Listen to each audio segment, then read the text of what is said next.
कहानी की शुरुआत में हमें एक बार को दिखाया जाता है जहां लोग मजे से ड्रिंक कर रहे होते हैं। इसी बार में सर्जियो नाम का एक आदमी आता है। जिस टाइम सर्जियो बार का दरवाजा खोलकर अंदर आता है, ठीक उसी टाइम पर एक आदमी बार से बाहर निकलता है। जैसे ही वो आदमी बाहर जाता है, उसे कोई सर में गोली मार देता है और उसकी मौत हो जाती है। ये देखकर लोगों में भगदड़ मच जाती है। आसपास के सभी लोग वहां से भाग जाते हैं। किसी को कुछ नहीं पता कि गोली किसने और कहां से चलाई। कुछ ही देर में सड़कों पर सन्नाटा छा जाता है। बार के अंदर मौजूद सभी लोग दरवाजे के पास खड़े होकर डेड बॉडी को देखते हैं, लेकिन डर के मारे कोई भी उस मरे हुए आदमी के पास नहीं जाता। उन्हें समझ नहीं आता कि अब उन्हें क्या करना चाहिए। उसी वक्त एक आदमी पुलिस को कॉल करने की कोशिश करता है, लेकिन उसके फोन में नेटवर्क नहीं आता। और जब बाकी लोग भी अपने मोबाइल में नेटवर्क चेक करते हैं तो उनके मोबाइल में भी नेटवर्क नहीं आ रहा होता, जैसे किसी ने जैमर लगा दिया हो। ये देखकर वे लोग और भी ज्यादा डर जाते हैं। तभी इस बार का क्लीनर डिसाइड करता है कि वो उस मरे हुए आदमी के पास जाएगा, लेकिन जैसे ही वो डेड बॉडी के पास आता है तभी उसे भी कोई शूट कर देता है। यह देखकर बार के अंदर मौजूद सभी लोगों की सांसें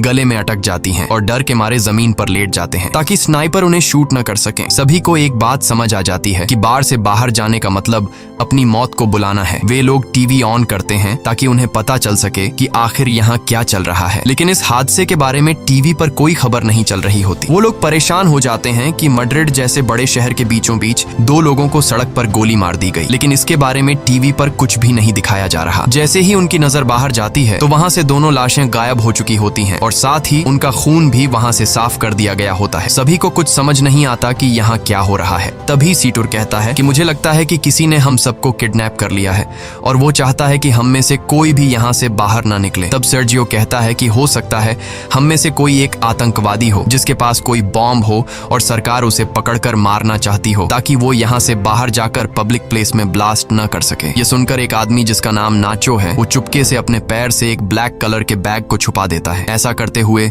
सर्जियो उसे देख लेता है। अब सर्जियो को यकीन हो जाता है कि नाचो एक आतंकवादी है, जरूर उसके बैग में कोई बॉम्ब होगा। वह सबको नाचो को पकड़ने के लिए बोलता है। नाचो को पकड़ने के बाद जब ये लोग उसके बैग को छीन लेते हैं तब नाचो कहता है कि बैग को मत खोलो, इसमें कुछ भी नहीं है, लेकिन ये लोग उसकी बात नहीं मानते और जब बैग को खोला जाता है तो उसमें से कुछ कपड़े और एक हार्ड डिस्क निकलती है। एलिना नाचो से पूछती है कि इस हार्ड डिस्क में क्या है। नाचो कहता है कि इसमें ऐसी कोई भी चीज नहीं है जिससे किसी को भी नुकसान हो। वो कहता है कि मैं एक एड कंपनी में काम करता हूँ और इस हार्ड डिस्क में मेरे काम की फाइल्स हैं, लेकिन एलिना उसकी कोई बात न मानते हुए उसकी हार्ड डिस्क तोड़ देती है, पर हार्ड डिस्क के अंदर कुछ नहीं होता। नाचो गुस्सा हो जाता है कि तुम सब मुझ पे शक क्यों कर रहे हो, सामने एक दूसरा ब्रीफकेस भी पड़ा हुआ है, शायद उसमें कोई बॉम्ब हो। वो सबसे पूछता है कि यह ब्रीफकेस किसका है। तब सर्जियो कहता है कि यह ब्रीफकेस मेरा है और अगर मेरे ब्रीफकेस को किसी ने छूने की कोशिश की तो मैं उसे मार दूंगा। लेकिन यहाँ अंड्रे नाम का एक आदमी अपनी बंदूक निकालता है और सर्जियो पर तान देता है। बंदूक के नोक के सामने सर्जियो अब कुछ भी नहीं कर सकता था, इसलिए बार की मालकिन अम्पारो ब्रीफकेस को उठा लेती है, लेकिन अम्पारो ब्रीफकेस खोलने से डर रही थी। तभी एक भिखारी जिसका नाम इजराइल है, वह ब्रीफकेस को खोल देता है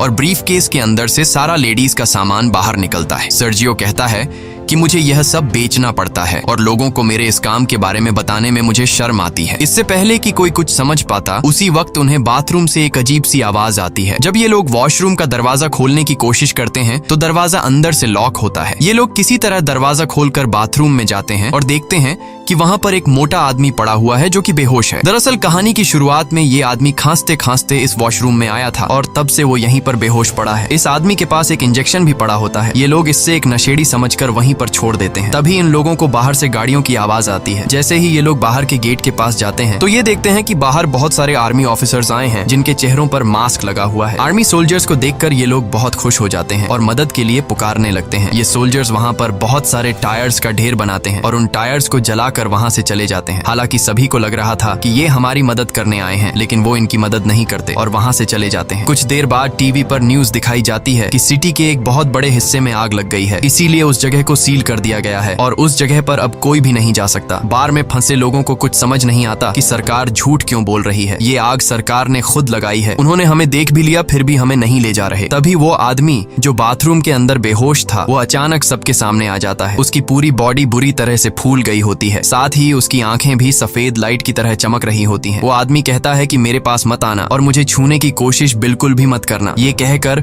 वो आदमी गिरकर मर जाता है और उसके हाथ से मोबाइल भी छूटकर गिर जाता है। तभी इजराइल मुस्कुराते हुए इस मरे हुए आदमी की आंखों पर कॉइन्स रख देता है और कहता है कि हम सब मरने वाले हैं। दूसरी तरफ ये लोग उस मरे हुए आदमी का मोबाइल फोन उठा लेते हैं और देखते हैं कि ये आदमी तो एक आर्मी ऑफिसर था। इस आर्मी ऑफिसर के फोन में कुछ फोटोज होती हैं जिनमें लोगों ने वायरस से बचने वाले सूट पहने होते हैं। ये देखकर नाचो समझ जाता है कि ये जो आदमी मरा है ये इन्फेक्टेड था और इन्फेक्शन से इसकी जान चली गई है और हो सकता है कि शायद अब यहाँ और भी लोग इन्फेक्टेड हो गए हों और सरकार हमें इसलिए यहाँ से बाहर जाने नहीं दे रही ताकि हमारी वजह से बाहर की दुनिया में इन्फेक्शन न फैल सके। इसलिए गवर्नमेंट ने इस जगह को सील कर दिया है और सरकार हमें किसी भी कीमत पर यहाँ से बाहर जाने नहीं देगी। उनकी नजर अभी भी हम पर है और अगर कोई भी यहाँ से बाहर जाएगा तो वो लोग उसे मार गिराएंगे, इसलिए हमें अंदर से ही मदद बुलानी पड़ेगी। तब नाचो इस आदमी के मोबाइल फोन से सिग्नल लाने की कोशिश करता है और वो एक टेबल पर चढ़कर सिग्नल लाने के लिए फोन को ऊपर करता है तो उसके मोबाइल में नेटवर्क आ जाता है। वो ये बात सबको बताता है कि मोबाइल में नेटवर्क आ चुका है। नाचो अपने एक दोस्त को कॉल करता है। नाचो का दोस्त नाचो से कहता है कि तुम जल्दी से किसी भी मीडिया वाले को कॉल करके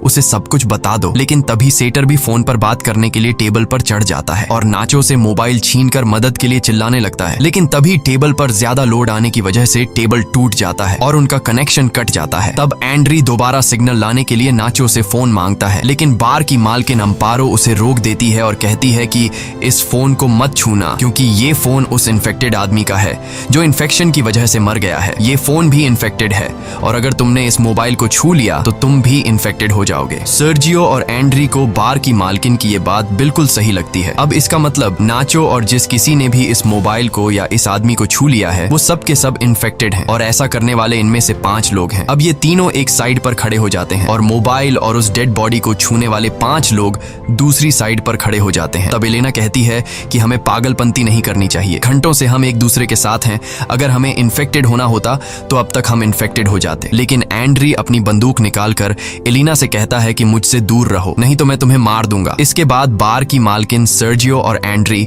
सभी को अपनी बंदूक से धमकाता है और कहता है कि तुम सब नीचे बंकर में चले जाओ और हम तीनों को यहीं पर छोड़ दो ताकि तुम्हारी वजह से हम लोग इन्फेक्टेड ना हो जाएं और अपने साथ इस इन्फेक्टेड डेड बॉडी को भी नीचे बंकर में ले जाओ। ये पांचों ऐसा करने से इनकार कर देते हैं, लेकिन तभी एंड्री गोली चलाता है जिसके बाद इन लोगों को मजबूरन उनकी बात माननी पड़ती है और ये सभी पांचों लोग डेड बॉडी को लेकर नीचे बंकर में चले जाते हैं और उनके पीछे बंकर का दरवाजा ऊपर से बंद कर दिया जाता है। अब ऊपर बस 3 लोग बचे हुए हैं। नीचे बंकर में मौजूद 5 लोग बहुत ज्यादा परेशान होते हैं। तभी ट्रिनी नाम की एक औरत की तबीयत अचानक बहुत ज्यादा खराब हो जाती है। वो सीढ़ियों पर चढ़कर बाहर के 3 लोगों को चिल्ला चिल्ला कर दरवाजा खोलने के लिए कहती है, लेकिन कोई उसकी बात नहीं सुनता। सीढ़ियों पर खड़ी होकर दरवाजे को मारने के दौरान ट्रिनी का बैलेंस बिगड़ जाता है और वो नीचे गिर जाती है, लेकिन गिरते दौरान उसका पैर वहां पास रखे बॉटल्स के क्रेट्स पर लग जाता है जिससे वो बॉटल्स भी नीचे गिरकर टूट जाते हैं। बॉटल्स के अंदर मौजूद पानी एक साइड पर बहने लगता है जिससे इन 5 को अंदाजा हो जाता है कि जरूर यहाँ से नीचे बाहर जाने का कोई रास्ता है। जब ये लोग वहाँ पर पड़े गट्टों को हटाते हैं तो नीचे उन्हें एक ड्रेनेज नजर आता है। इसका मतलब ये लोग वहाँ से पानी के रास्ते से होते हुए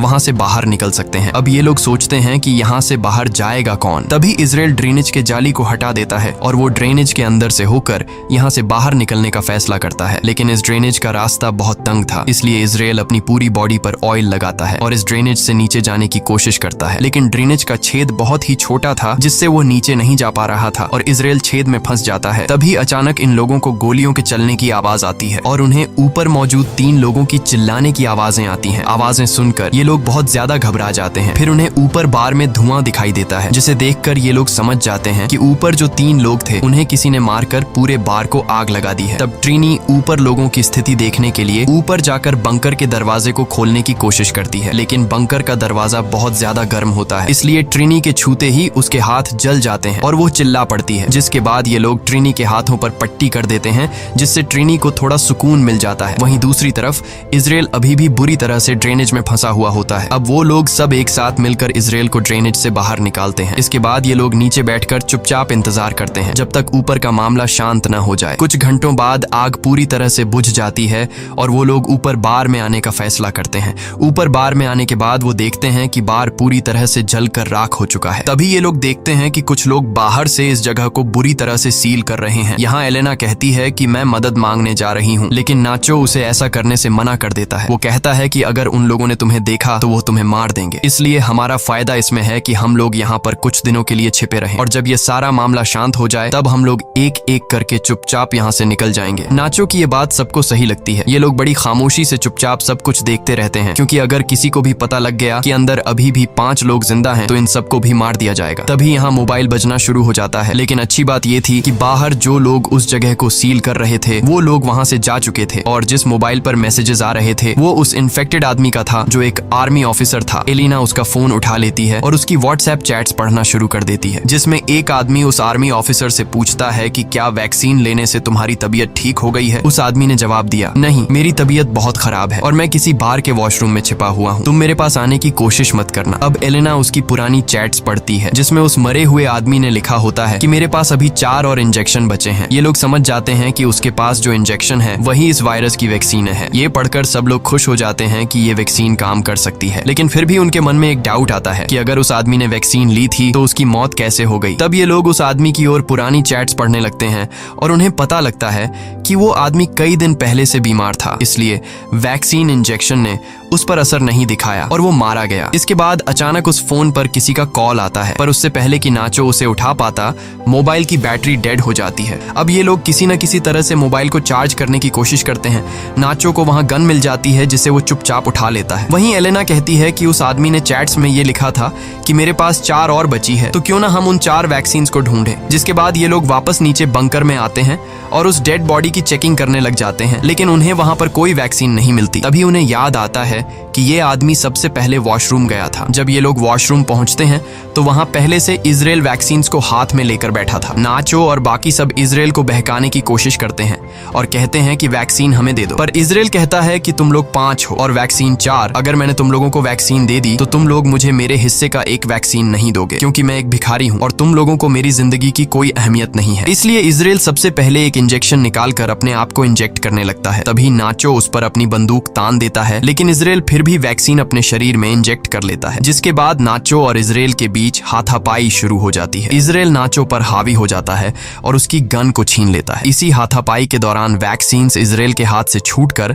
नीचे बंकर में गिर जाती है। ट्रिनी जल्दी से बंकर में जाकर वैक्सीन को उठा लेती है। वैक्सीन को हाथों में लेकर वो बहुत खुश होती है, लेकिन उसके हाथ पर पटिया होने की वजह से वह वैक्सीन को सही से पकड़ नहीं पाती और तभी उसके हाथ से वैक्सीन छूट जाती है और नीचे नाले में गिर जाती है। अब ये लोग दोबारा परेशान हो जाते हैं और सोचते हैं कि हम में से किसी न किसी को तो नीचे जाना पड़ेगा। इन सब में से एलेना सबसे पतली होती है, इसलिए ये लोग उससे पूछते हैं कि क्या तुम अंदर जाकर उन वैक्सीन को ला सकती हो। पहले तो एलेना मना कर देती है, लेकिन फिर बाद में वह मान जाती है। जिसके बाद एलेना की बॉडी पर ऑयल लगाया जाता है और उसे उस छोटे से छेद के अंदर जबरदस्ती धकेलने लगते हैं। बड़ी ही मशक्कत के बाद वो नीचे नाले में गिर जाती है। काफी देर तक नाले के पानी में ढूंढने के बाद आखिरकार एलेना को वैक्सीन मिल जाती है और वह पानी से बाहर आ जाती है। तभी नाचो एलेना की तरफ नीचे एक तार फेंकता है और नाचो उससे कहता है कि तुम वैक्सीन को इस तार से बांध लो और फिर मैं इन वैक्सीन को ऊपर ले आऊंगा। लेकिन एलेना साफ साफ मना कर देती है, क्योंकि वो जानती है ऊपर 3 लोग हैं और वैक्सीन भी सिर्फ 3 ही बची है। वह कहती है कि अगर मैंने तुम लोगों को वैक्सीन दे दी तो तुम लोग वैक्सीन का इस्तेमाल कर लोगे और मुझे बिना वैक्सीन के यहीं पर छोड़ दोगे। एलेना सबसे कहती है कि अगर तुम्हें वैक्सीन चाहिए तो तुम लोगों को नीचे आना पड़ेगा। मैं अभी इस वैक्सीन का इस्तेमाल नहीं करूंगी और अपने पास संभाल कर रखूंगी।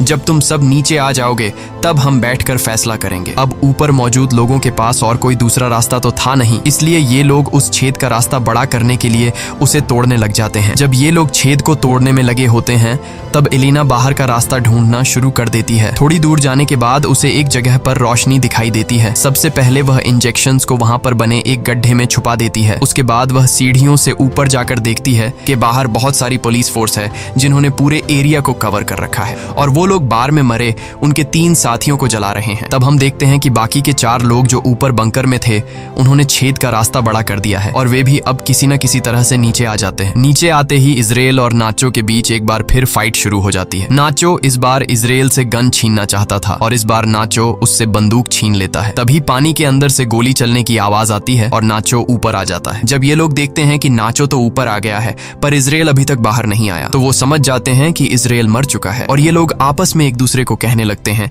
कि नाचो ने इजराइल को मार डाला। लेकिन नाचो कहता है कि उसने इजराइल को नहीं मारा बल्कि इजराइल कहीं पर तैर कर चला गया। पर ये लोग नाचो की बात पर यकीन नहीं करते क्योंकि उन्हें समझ आ जाता है कि नाचो हमसे अपना गुनाह छुपा रहा है। ये लोग नाचो को गन फेंकने के लिए कहते हैं पर नाचो मना कर देता है। अब नाचो पहले तो बहुत ही प्यार से एलेना से पूछता है कि वैक्सीन कहाँ है, लेकिन जब एलेना नहीं बताती तो नाचो सीतुर को गन पॉइंट पर ले लेता है और एलेना को वैक्सीन देने के लिए कहता है। अब यहाँ नाचो कहता है कि हमारे पास 3 वैक्सीन है और अगर मैं सीतुर को मार दूं तो हम आसानी से एक दूसरे के साथ वैक्सीन बांट लेंगे। लेकिन एलेना ऐसा करने से मना कर देती है। वो कहती है कि सीतुर को मत मारना, मैं तुम्हें वैक्सीन देने के लिए तैयार हूँ। इसके बाद एलेना इनको बाहर की तरफ ले जाती है जहाँ उसने वैक्सीन छिपा रखी थी। धीरे धीरे ये लोग आगे बढ़ते रहते हैं। नाचो और एलेना आगे चलते हैं जबकि सीतुर और ट्रिनी उनके पीछे चलते हैं। तभी सीतुर पानी में गिर जाता है और ट्रिनी जैसे तैसे करके अपनी जान पर खेल कर सीतुर को बचा लेती है। ट्रिनी यहाँ सबसे कहती है कि हम चारों में से एक ना एक को तो वैसे भी मरना है। मैं तुम लोगों में से उम्र में सबसे बड़ी हूँ